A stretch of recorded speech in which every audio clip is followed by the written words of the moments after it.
دنیا میں جہاں کہیں بھی ہمارے مسلمان بھائی اور بہن رہتے ہیں، میں ان تک رسول اللہ صلی اللہ علیہ وسلم کی شہر سے صحیح میسج بھیجنا چاہتا ہوں اور صحیح میسج دینا چاہتا ہوں جو قرآن کی روشنی میں اور رسول اللہ صلی اللہ علیہ وسلم کی روشنی میں ہے۔ دیکھیے، ہمارے یہاں بہت ساری ایسی چیزیں پھیلائی گئی ہیں عہد نامہ کے نام پر، عہد نامہ کے نام پر۔ یہ دیکھیے، یہ عہد نامہ ہے، اور اسی طریقے سے یہ کتاب ہے، اور یہ ایک مدنی پنج سورہ کے نام پر، اور اس کے اندر بھی یہ عہد نامہ ہے۔ دیکھیے، اب یہ عہد نامہ لوگوں نے بنایا ہے، اور بنا کر اس کی فضیلت اپنی طرف سے انہوں نے بنائی ہے فضیلت کو، اور پھر انہوں نے یہ بتایا ہے کہ اس عہد نامہ کے بارے میں انہوں نے کیا لکھا ہے۔ دیکھیے، لکھتے ہیں کہ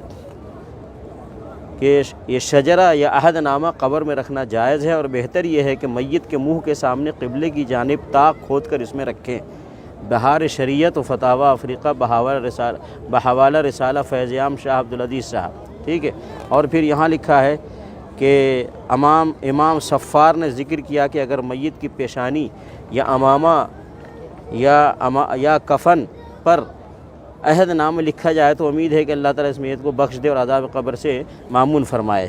یہاں پہ بھی وہی باتیں سب لکھی گئی ہیں۔ دیکھیے، جو ہر نماز یعنی فرض و سنتیں وغیرہ پڑھنے کے بعد عہد نامہ پڑھے، فرشتہ اسے لکھ کر مہر لگا کر قیامت کے لیے اٹھا رکھے۔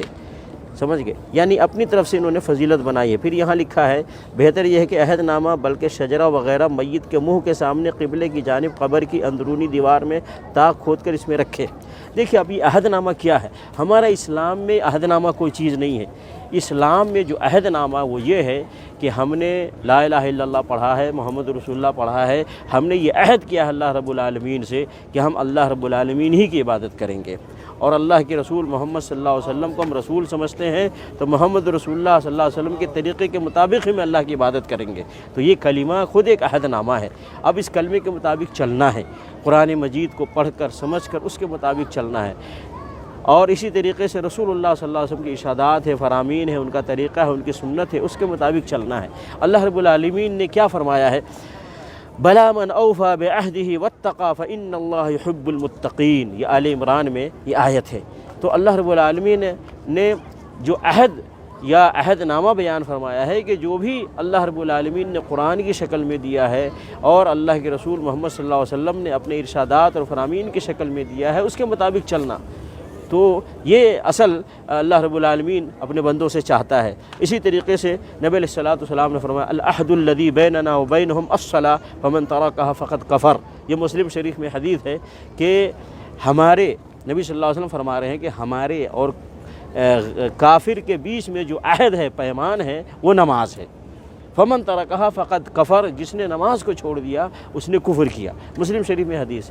تو کوئی عہد نامہ اللہ نے نہیں نازل کیا ہے، کوئی عہد نامہ رسول اللہ صلی اللہ علیہ وسلم نے نہیں امت کو دیا ہے، کوئی عہد نامہ صحابہ کرام کی زندگی میں نہیں تھا، تابعین کی زندگی میں نہیں تھا، امام ابو حنیفہ، امام شافعی، بلکہ شیخ عبد القادر جیلانی رحمۃ اللہ علیہ عہد نامہ وغیرہ کچھ نہیں جانتے، ان کی زندگی میں ساری چیزیں نہیں تھی۔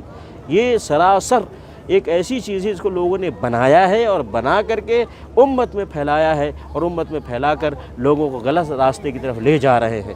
صحیح یہ ہے کہ یہ عہد نامہ قبر میں رکھ دو، عہد نامہ کفن پہ لکھ دو، عہد نامہ یہ امامے پہ لکھ دو، اس سے کوئی فائدہ نہیں ہوگا۔ فائدہ ہوگا جب اللہ کے حکم کے مطابق اللہ کی عبادت کریں گے، اللہ کے رسول محمد صلی اللہ علیہ وسلم کے طریقے کے مطابق اپنی زندگی گزاریں گے، تو اس کا فائدہ ہوگا۔ اسی لیے اللہ رب العالمین نے قرآن مجید میں کیا فرمایا؟ یا ایھا الذین آمنوا اطیعوا اللہ واطیعوا الرسول ومن یطع اللہ ورسولہ فقد فاز فوزا عظیما۔ جو اللہ اور اس کے رسول کی اطاعت کرے گا وہ عظیم کامیابی پائے گا۔ اللہ اور اللہ کے رسول صلی اللہ علیہ وسلم کی اطاعت کرنے والے کو کامیابی ہے، عہد نامہ رکھنے سے کوئی کامیابی نہیں ملے گی۔